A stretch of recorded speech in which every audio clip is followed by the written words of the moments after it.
Hello friends, welcome to my channel Samarth education centre. आज के इस वीडियो में मैं आपको मैथ्स का चैप्टर 4 जो कि बेसिक ज्योमेट्रिकल आइडियाज़ की एक्सरसाइज 4.1 का पार्ट 2 पढ़ाने जा रहा हूँ। तो बिना किसी देरी के इस वीडियो को स्टार्ट करते हैं।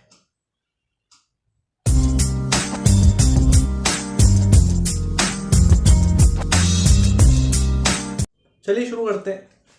तो पिछले पार्ट में अपन ने डिस्कस करा था फर्स्ट एंड सेकंड क्वेश्चन, और अपन यहाँ पे करने वाले हैं थर्ड क्वेश्चन डिस्कस। तो देखते हैं थर्ड क्वेश्चन। तो आपके सामने स्क्रीन पे, यहाँ पे नहीं, आपके स्क्रीन पे आया होगा क्वेश्चन। आप इसको सॉल्व करने की कोशिश करिए।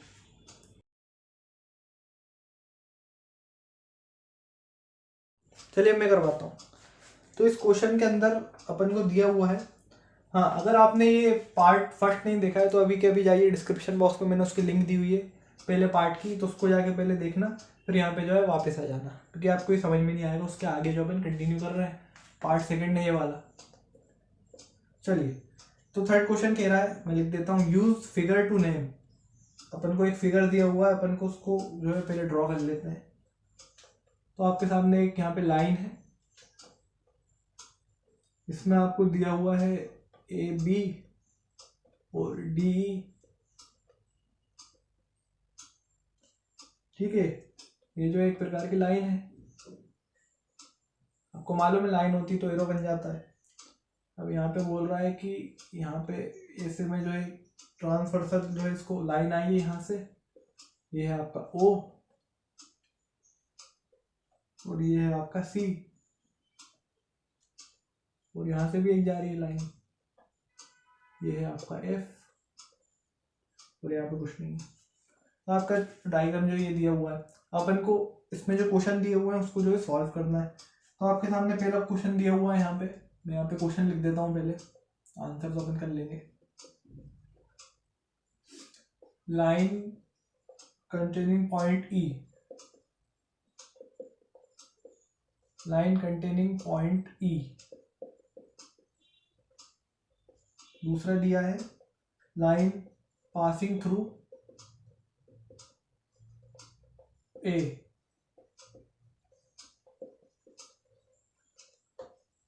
फिर आपका दिया हुआ है line on which O lies, line on which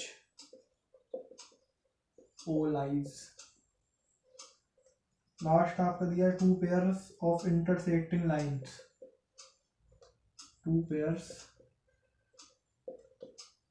of intersecting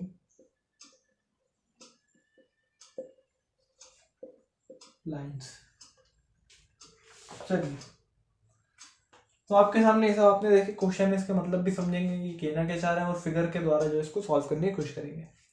तो पहले अपन क्वेश्चन पढ़ लेते हैं। यहाँ पे लाइन कंटेनिंग पॉइंट टी, ऐसा अपन को लाइन बतानी है जो पॉइंट ई को जो है कंटेन कर रहा हो। कौन कर रहा है भाई, देख लो यहाँ पे ये लाइन आपको दिख रही है, ये तो सी बी और हर कुछ ही चल रही है। ये अपनी ये वाली आपको दिख रही है सीधी वाली, ए बी डी ई। हाँ भाई, ये क्या बोल रहा है, लाइन कंटेनिंग पॉइंट ई, ये तो कर रही है ये वाली।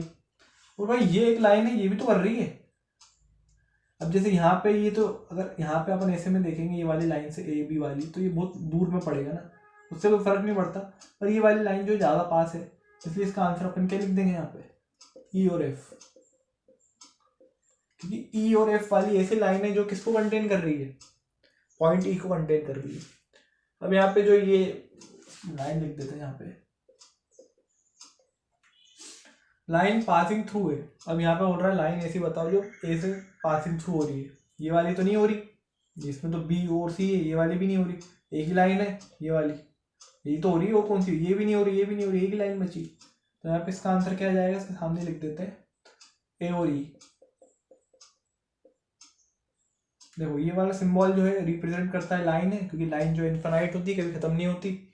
अगर मैं बस यहाँ पे एरो नहीं लगाऊँ, ऐसा बना दूँ, तो ये लाइन सेगमेंट हो जाती है। मतलब इसका मतलब लाइन जो है सीमित है, मतलब ये कितना है, 1 सेंटीमीटर है तो 1 सेंटीमीटर ही है। तो उसकी जो है लाइन की कोई सीमा नहीं होती। वो आप पहला वीडियो देखेंगे तो आपको समझ में आ जाएगा। ठीक है, ये हो गया आपका बी वाला।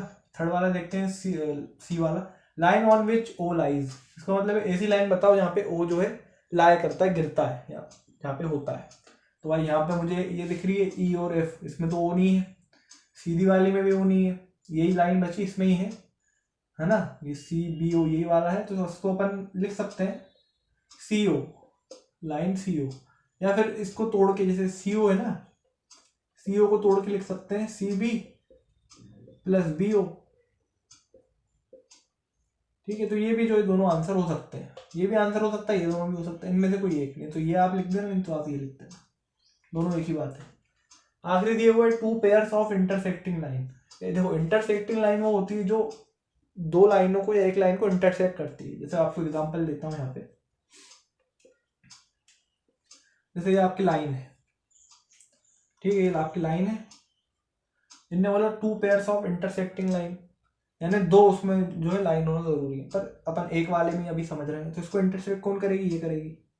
क्या कर दिया, ये इनको इंटरसेक्ट कर दिया, उसको इंसेक्ट कर दिया, उसके ऊपर ऐसे में चढ़ गई, ऐसे में हो गई, क्रॉस बना दिया, या फिर ऐसा भी कर सकती है, ऐसा भी कर सकती है, किसी भी एंगल में कुछ भी कर सकती है, इंटरसेक्ट होने जरूरी है।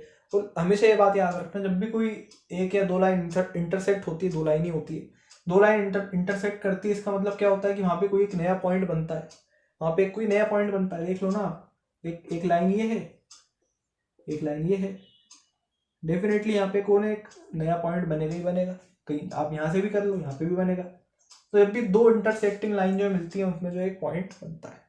अब यहाँ पे बोल रहे हैं टू पेयर्स, दो पेयर यानी दो दो हो गया। जैसे यहाँ पे अपन ये वाले चित्र में देखें तो यहाँ पे दो लाइन हो गई ना, एक ये हो गई, एक ये हो गई, दो लाइन कंपलसरी, पर यहाँ पे कितनी हो गई, तीन हो गई, एक दो तीन, तो उसकी बात कर रहे हैं, टू पेयर्स की लिखा है।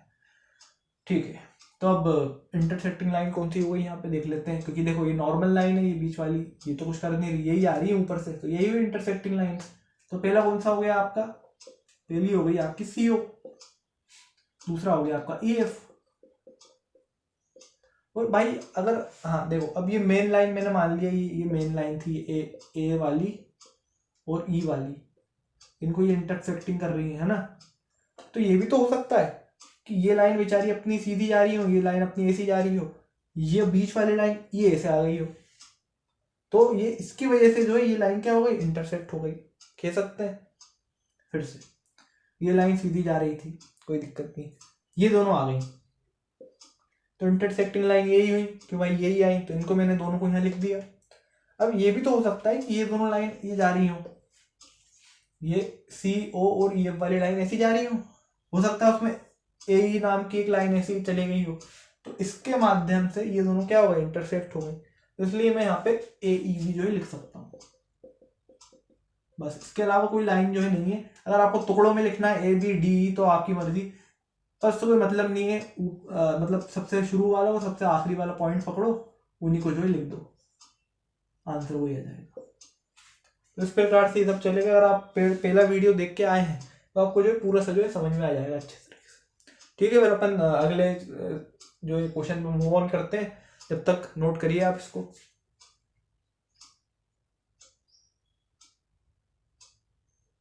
तो आपके सामने अगला क्वेश्चन आ चुका है, इसको आप सॉल्व करने की कोशिश करिए।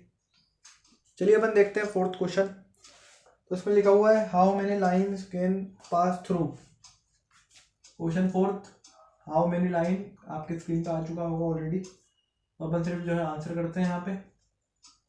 तो ए बी वाला दिया हुआ है, तो ए वाला पढ़िए, हाउ, पहले शुरू से पढ़ते हैं। How many line can pass through, कितनी लाइन जो है पास हो सकती हैं, ठीक है, पास हो सकती हैं। तो पहला दिया हुआ है वन गिवन पॉइंट, तो पहला क्या है, वन गिवन पॉइंट। अगर आपको एक पॉइंट जो है दे दिया जाए, चलो ले लेते हैं, ये रहा। दूसरा दिया हुआ है टू गिवन पॉइंट्स, दो दे दिए जाए, तो अब यहाँ पे होगा क्या, तो यहाँ पे चलो ये पहला वाला हो गया, दूसरा वाला ही हो गया, दो दूसरा पॉइंट, दो पॉइंट दे दिए कि पास मत दो, दे देते हैं। उसने ये नहीं बोला कहाँ देना, कहीं भी दे सकते हैं। तो अब कितनी लाइन जो है इसके पॉइंट्स के जो है पास शुरू हो सकती है, मतलब जा सकती है, निकल सकती है। तो ये वाला जो पॉइंट है, इसमें जो एक ऐसी आ गई, एक ऐसी आ गई, ऐसी आ गई, ऐसी आ गई, एक यहाँ से आ गई, एक यहाँ से आ गई, एक यहाँ से आ गई, तो इस पहले पॉइंट के वाले में केस में जो है क्या आएगा answer, infinity, infinite lines. Infinite lines can be drawn from a given point. जो आपने दिया था भैया उससे इनफाइनाइट लाइन जो है बनाई जा सकती है, ड्रॉन करी जा सकती है, ये देख सकते हो। अब यहाँ पे 2 दे दी। अब ऐसा मत करना कि इसको एक समझ के अपन आपस में ऐसे ऐसे करने लगे, वो गलत हो जाएगा, क्योंकि इन दोनों पॉइंट्स को मिलाते हुए अपन को जो है लाइन बनानी है। हाँ, तो एक मैंने पॉइंट यहाँ रखा, यहाँ रखा, ये मिला दिया। एक मैंने पॉइंट यहाँ रखा, यहाँ रखा, मिला दिया।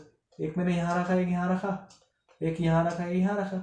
हर केस में आपको जो है मिलाना होगा, इस तरह से मिलाओगे आप। अब ऐसा तो कर नहीं दोगे कि भाई ये एक पॉइंट है, ये एक पॉइंट है, ये ऐसा गया, फिर ऐसा जाके ऐसा हो गया, फिर ऐसा हो गया, ऐसा हो गया, ऐसा तो होगा नहीं। एक ही बार मिल पाएंगे 2 पॉइंट, तो ये 2 गिवन पॉइंट्स जो है एक ही बार जो है मीट हो सकते हैं। तो कैन बी ड्रॉन, कैसे बन सकते हैं 2 गिवन पॉइंट को जोड़ना, फ्रॉम 1 लाइन। तो बस एक लाइन से जो है आपका काम हो जाएगा। इस प्रकार से आपको इतना सिंपल सा क्वेश्चन जो है सॉल्व करना है। नोट कर लीजिए, फिर अपन अगले क्वेश्चन पे चलते हैं।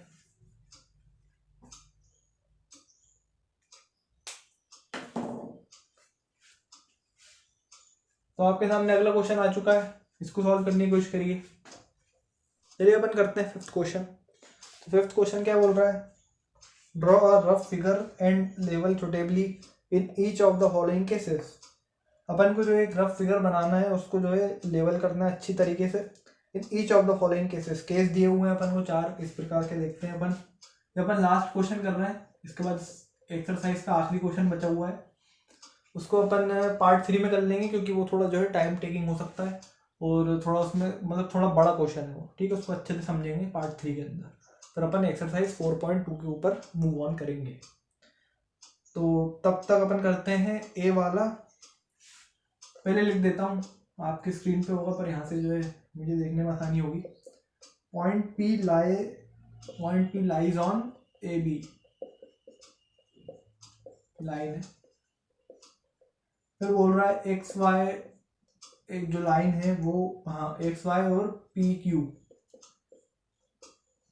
ये जो लाइन है ये जो है इंटरसेक्ट हो रही है कहाँ पे, एम पे। मैंने पहले बताया था, 2 जब भी लाइन ऐसे ऐसे दी रहती है, ऐसे में दी रहती है एक लाइन ऐसे में, और ऐसा कोई आता है तो यहाँ पे जो है पॉइंट बनता है, वो यही पॉइंट की बात कर रहा है। देखते हैं अभी। सी लाइन एल, एक लाइन है एल, कंटेन्स, अच्छा जी क्या कंटेन कर रही है भाई, ये ई और F, E and F, but not D, D को नहीं कर रही, ठीक है कोई बात नहीं। फिर बोल रहा है ओ पी जो लाइन है और ओ क्यू जो लाइन है मीट एट ओ, काय में मीट कर रहा है, ओ में, मीट एट ओ। कहाँ मिल रहा है, ये ओ पे मिल रहा है। चलिए तो पहला वाला देखते हैं। तो यहाँ पे देखना, ये क्वेश्चन हो गए। अब मैं आंसर यहाँ पे देखता हूँ आपको। ए वाला देखो, इसमें अपन को रफ डायग्राम बनाना है, उसको लेवल भी करना है। तो किस तरीके से करेंगे अपन, पहले बोल रहा है point P lies on A B, line A B. तो लाइन ए बी बना लो पहले, तो कोई दिक्कत ही नहीं है। लाइन ए बी हो गई, ये हो गया, अपन ने कहीं भी पॉइंट माना ए बी। फिर बोल रहा है पी जो है लाई कर रहा है, तो लाई कर रहा है इसका मतलब कहाँ है, यहाँ पे कहीं पे भी हो रहा होगा, अपन बीच में कर देते हैं। ऐसा कोई रूल नहीं है कि बीच में ही करना है, यहाँ भी कर सकते हो, यहाँ भी कर सकते हो। बताओ, हो गया, आपका आंसर आ जाएगा। फिर बात करते हैं पॉइंट सेकंड वाले की, एक्स वाई ले लेते हैं भाई। हाँ, X Y and P Q intersect at M. तो ये एक मान लेते हैं, एक ऐसी लाइन है, इसमें मैंने ले लिया यहाँ पे एक्स वाई, और एक ऊपर से लाइन आ रही है यहाँ से, इसको मैंने मान लिया पी क्यू। कहाँ पे मीट कर रहा है ये मैंने बताया था, यहाँ पे एक पॉइंट आएगा, वो इंटरसेक्ट हो रहा है एम पे। चाहो तो आप ऐसे बना लो, या इसका अल्टरनेटिव बता रहा हूँ, ऐसे बना लो। ये हो गया x, ये हो गया y, ऐसे में मिल गया, ये हो गया m, ये क्या हो गया p, ठीक है, ये क्या हो गया q। या फिर जो ऐसा बना इसको ऐसे में फेंक दो, कैसे में भी कर सकते हो, अपन को दिखाना हुई, अपन ने शो कर दिया, बस बात हुई। बात करते हैं सी वाले की। तो line l contains e and f but not d। तो एक लाइन है, लाइन मान लेते हैं, कोई सी भी लाइन है, ठीक है। उस लाइन का जो नाम है वो देखना, पॉइंट नहीं है बोल रहा हूँ, पूरी लाइन का नाम है एल। तो यहाँ पे एल यहाँ पे लिखा है मैंने। अब ये क्या कंटेन कर रही है, ई और एफ को कंटेन कर रही है, तो भाई यहाँ पे ई हो गया और यहाँ पे एफ, या यहाँ पे एफ यहाँ पे ई, कैसा भी उससे कोई मैटर नहीं है कि ऐसे लिखना है, ठीक है। बट नॉट डी, डी नहीं कर रहा तो डी को बाहर बना दो। डी एक कोई पॉइंट होगा यहाँ, इसको नहीं कर रहा कंटेन तो नहीं कर रहा, यहाँ लिख दिया। चाहो तो यहाँ लिख दो, चाहो तो यहाँ लिख दो, कहीं पे भी हो सकता है पॉइंट, तो उससे कोई मैटर नहीं करता ना। आप कहीं पे भी लिख दो, बात एक ही है, चाहे यहाँ पे एफ लिख दो, चाहे यहाँ पे ई लिख दो। चलिए, तो डायग्राम्स बनाने के लिए आपके पास में जो फ्लेक्सिबिलिटी होती है, आप कैसे भी बना सकते हो। ऐसा कोई हार्ड एंड फास्ट रूल नहीं है कि आपको जो है यहीं के ही बनाना है, ऐसे ही बनाना है, ऐसा कोई रूल नहीं। जैसा मैंने बनाया ऐसा जरूरी नहीं है आप बनाओ। अब है OP and OQ meet at O, ठीक है। तो पहले तो OP एक लाइन है OP, तो भाई ये हो गया OP, पहले लाइन बना लेते हैं ना, ये हो गया लाइन OP। अब क्या बोल रहा है OQ, OQ भी लाइन है, तो दो लाइन तो मिल नहीं सकती, तो ये लाइन नहीं होगी, इसका मतलब दो लाइन नहीं मिल सकती ऐसे। तो अपन यहाँ पे यहीं से निकाल लेते हैं इसको, ये O मान लेते हैं, और ये हो गई Q। OP OQ दोनों लाइन है, लाइन मतलब इसका मतलब ये पॉइंट मीट कर रहा होगा, तो शायद लाइन यहाँ जा रही होगी, और ये वाला पॉइंट जो है, जो इन दोनों को जो डिफरेंस कर रहा है वो वाला पॉइंट जो है O है, ऐसा मान लो। तो मीट एट O, कहाँ पे मीट कर रहा है, O पे मीट कर रहा है, इसका मतलब ये यहाँ पे आगे कोई लाइन नहीं जा रही, इसको नहीं बनाएंगे, ठीक है। तो ये थोड़ा अपन ने बनाया, फिर अपन को समझ में आया क्या बोलना चाह रहा है। पहले तो मीट O पे कर रहा है, तो मीट O पे कर रहा है तो OP से लाइन शुरू होगी, और OQ से, दोनों से शुरू नहीं हो सकती लाइन, अगर होती भी तो वो यहाँ जाती, और उसने कहा बोला मीट O पे मीट कर रहा है, इसका मतलब वो एक तरह से कहना चाह रहा है कि लाइन आगे और एक्सटेंड यानी बढ़ नहीं रही है, इसलिए अपन ने यहीं तक के जो रोक दिया, तो इसका जो डायग्राम हो जाएगा। अब ये भी जो है ऐसे में भी हो सकता है, ऐसे में बना दिया OP, ठीक है, चाहे आप ऐसे में बना दो OP, सॉरी OP नहीं PQ, ठीक है। तो कैसे भी जो है बन सकता है, इसकी बहुत फ्लेक्सिबिलिटी है। तो आपको इनमें से जो सा बनाना हो वो आप बना सकते हो, ये रफ वर्क के लिए है। तो बस आज के लिए इतना ही करते हैं, फिर अपन क्वेश्चन 6 से जो है अगले पार्ट में डिस्कस करेंगे। जब तक के लिए have a note of it. तो ये था मैथ्स का चैप्टर 4, जो कि था बेसिक ज्योमेट्रिकल आइडियाज की एक्सरसाइज 4.1 का पार्ट 2। फिर मिलते हैं इसके लास्ट पार्ट में, जो कि ये पार्ट 3। जब तक के लिए बाय बाय।